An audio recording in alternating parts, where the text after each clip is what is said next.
We're here at the ICA in Miami's Design District, and I'm here with Stephanie Seidel, who's the curator of Judy Chicago, A Reckoning. Tell me a little bit about how this show got started. We really wanted to focus on different series of works that we felt didn't have enough attention in the past. What's the span of time that it covers? So it starts with 1965 to 1994. Judy Chicago is kind of the feminist icon of feminist art. She made one work that's super famous. It's called The Dinner Party, that she finished in 1979. The Dinner Party is a large-scale installation that has 39 place settings of different women throughout history, and every play combines attributes of the individual women's lives into an image. For Judy, this piece, of course, is a blessing, but it's also kind of always overshadowed what else she did. And when it was shown in 1979, it was a huge scandal, and basically most of the art world and art critics said, we don't think this is a good piece of art. They were extremely critical, but at the same time, more than 1 million visitors came to see it. So there was always this interesting combination of her immense popular success, but then a lack of really discussing her work on more of an art world context. But these are the test plays that she only really started looking at again about 10 years ago. She really had it all packed up, and it was kind of such a tough topic for her. Starting out was 1965, minimal sculpture.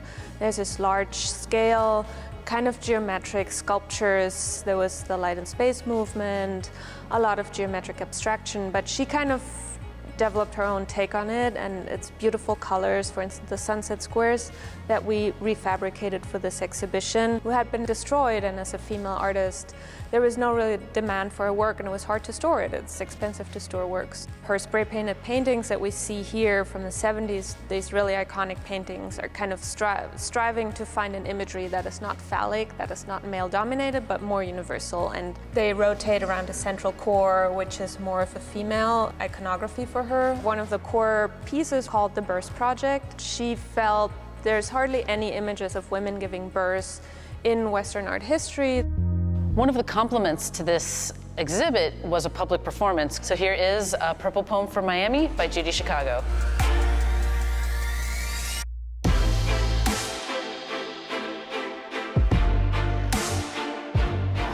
I'm really excited to share a purple poem for Miami with you.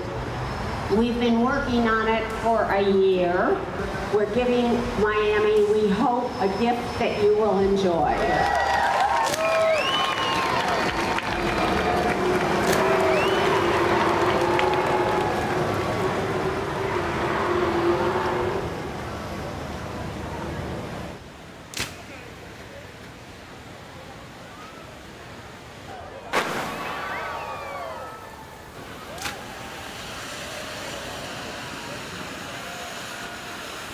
Tell us a little bit about the origins of her smoke art.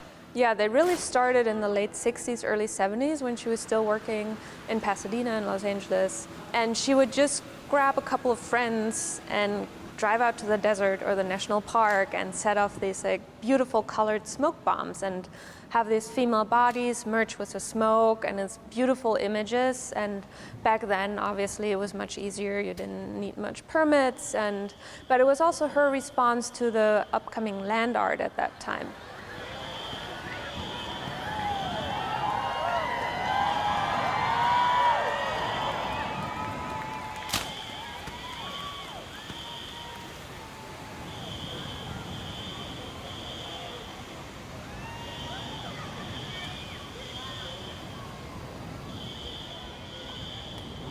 So all this was sugar-based, and it's completely harmless. But that allowed her to go back to her very early smoke pieces and really recreate them, which wasn't possible before.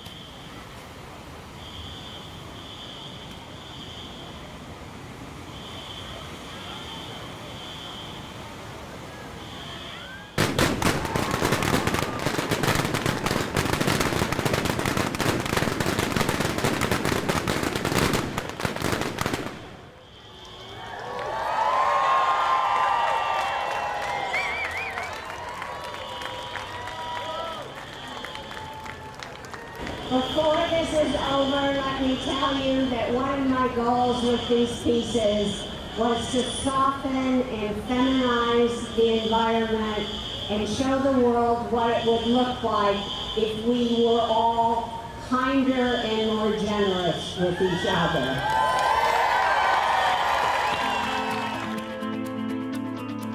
One of the other series in the show is called Power Play, and those are these large, very striking images. What was she trying to convey in those, and what was the reaction? So these are paintings from the early 80s, and it's actually her first portrait of men. She was looking a lot at Renaissance painting, but then she developed this kind of hyper-real portraits of men. And then another series that we wanted to conclude the exhibition with is a very intimate series of drawings, which is actually 140 drawings called Autobiography of a Year, which was actually a very difficult time in her career. For the first time since she was 19, she didn't have a studio actually. She was producing those in a bedroom in her house. She wasn't even bothered so much by the criticism, but was kind of really painful for her was to hear that people would say she couldn't draw. Because she started drawing at the age of 5 at the Art Institute of Chicago and kept on going to classes all her youth. So she really came from drawing, and it felt to us that was a great point to conclude the exhibition also when she goes back to her origins, so to say, and does this extremely personal, very frank series of drawings where she talks about failure and about loss and just a lot of personal problems, which is kind of really a stark contrast to these early minimal sculptures that have a very slick manufactured surface.